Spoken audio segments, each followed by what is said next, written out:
नमस्कार बच्चों, मैं रेखा शर्मा, सह आचार्य संस्कृत, महारानी श्री जया राजकीय महाविद्यालय भरतपुर, राजस्थान।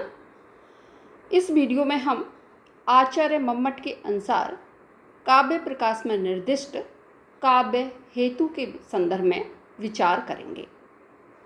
आचार्य मम्मट के द्वारा काव्य हेतु अर्थात काव्य रचना के कारक जो तत्व हैं उनके विषय में कहा गया है।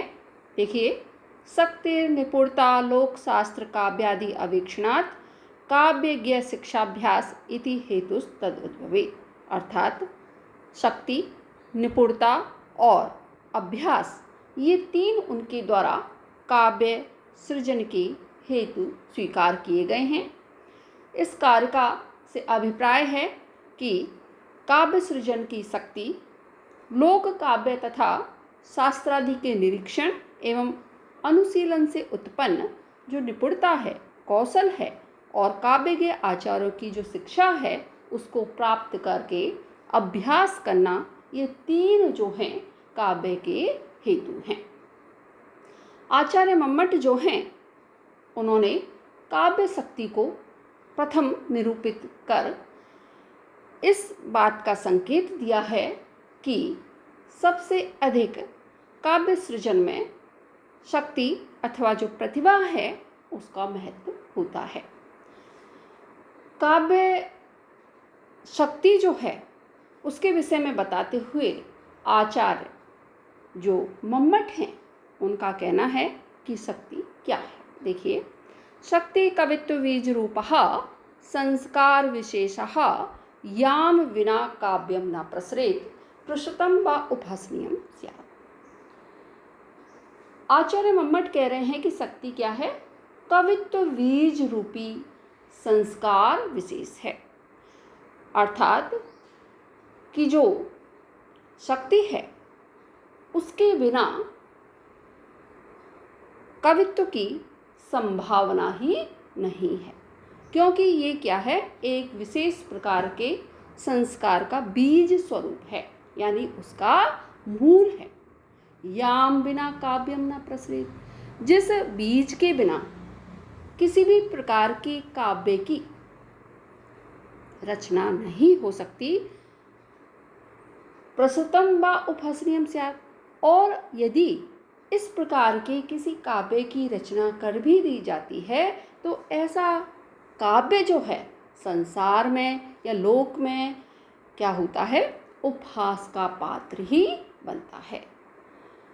उनकी दृष्टि में देखा जाए तो शक्ति कवित्व का बीज रूप संस्कार विशेष है, जिसके बिना काव्य रचना संभव नहीं है। यदि काव्य रचना शक्ति के अभाव में होती है तो वह काव्य जो है कैसा होता है, उपहास का स्वरूप ही बनता है। आचार्य मम्मट ने काव्य रचना हेतु दूसरा कारण क्या बताया है, निपुणता।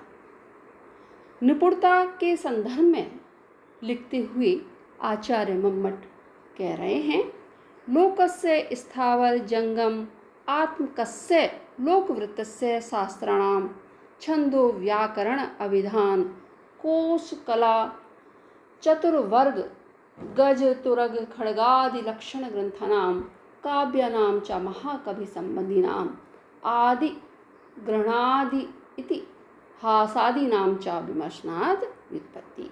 कह रहे हैं कि लोकस्य स्थावर जंगम आत्मकस्य लोक वृत्तस्य, ये संपूर्ण जो ब्रह्मांड है कैसा, जड़ चेतन से युक्त, इस ब्रह्मांड के जो लोक व्यवहार है। दूसरा कह रहे हैं शास्त्राणाम छंदो व्याकरण अभिधान कौशल, शास्त्र अर्थात छंद, व्याकरण, कोश, कला, चतुर्वर्ग अर्थात पुरुषार्थ चतुष्टय, गज हाथी, तुरग घोड़े, खड्गादि असी अथवा तलवार आदि के स्वरूप के प्रतिपादक जो ग्रंथानाम ग्रंथ हैं, और काव्यानाम च महाकवि संबंधी नाम, महाकवियों के काव्यों से संबंधित जो समास आदि का अनुशीलन है उससे युक्त जो इतिहास आदि है उसका विमर्श करना या उसका अनुशीलन करने से जो प्राप्त निपुणता है, कौशल है, वह काव्य सृजन का दूसरा कारक अथवा हेतु है। आचार्य मम्मट निपुणता को, जिसे हम कौशल भी कह सकते हैं, उसको काव्य रचना का दूसरा हेतु स्वीकार किया है। और यह कौशल या निपुणता किस प्रकार से प्राप्त होती है? लोक व्यवहार, शास्त्र अर्थात छंद, व्याकरण, कोश, कला, पुरुषार्थ चतुष्टय, हाथी, घोड़े, अश्व आदि के स्वरूप प्रतिपादक जो ग्रंथ हैं और महाकवियों के काव्यों तथा समास आदि के अनुशीलन से प्राप्त निपुणता की जो व्युत्पत्ति है, निपुणता प्राप्त होती है, वह भी काव्य सृजन का कारक अथवा हेतु है। आचार्य मम्मट ने शक्ति, निपुणता और तीसरा हेतु क्या स्वीकार किया है बच्चों? अभ्यास। अभ्यास के विषय में आचार्य जो मम्मट हैं उनका कहना है कि जो काव्य का सृजन तथा विवेचन कर सकते हैं, उनके उपदेश के अनुसार काव्य निर्माण और शब्द योजना में बार बार प्रयत्न ही क्या होता है? अभ्यास होता है। काव्यम कर्तुम विचारितुम चाहिए जानन्ति तत् उपदेशेन करने योजने चा पौने पुण्येन प्रवृत्ति इति। ये तीनों शक्ति, निपुणता तथा अभ्यास काव्य रचना के क्या हैं? समन्वित कारण हैं। मतलब एक इनमें से कोई भी जो काव्य है उसकी रचना करने में असमर्थ है। इन तीनों के होने पर ही क्या होता है? अपूर्व काव्य का सृजन होता है। इस प्रकार जो आचार्य मम्मट हैं उनके द्वारा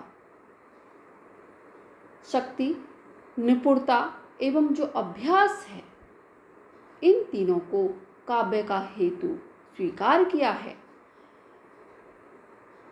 शक्ति से तात्पर्य यहाँ जो एक प्रतिभा होती है, एक नैसर्गिक तत्व है। प्रतिभा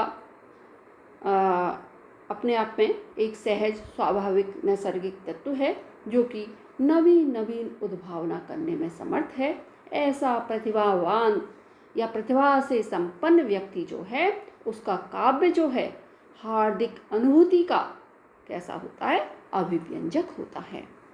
और जितने भी आचार्यगण हुए हैं उनके द्वारा प्रतिभा को प्रथम स्वीकार किया गया है। यह प्रतिभा जो है उसके महत्व को स्वीकार किया है।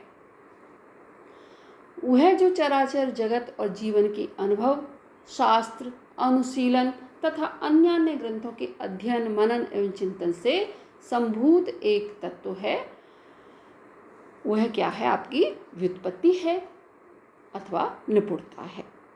निपुणता हमें इसी प्रकार से संसार में विविध प्रकार के जो उपादान हैं उनका प्रयोग उनके अनुभव से ही प्राप्त होता है।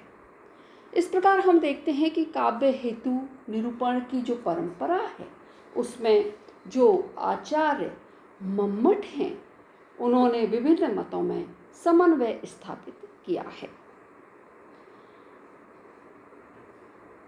एक और ध्वनिवादी जो आचार्य राजशेखर तथा मंगल आदि हैं, उनकी जो धारणाएं हैं, जो विविध धारणाओं के पोषक थे, वहाँ मम्मट ने अनेकता में एकता की स्थापना कर समन्वयात्मक दृष्टिकोण प्रस्तुत किया है।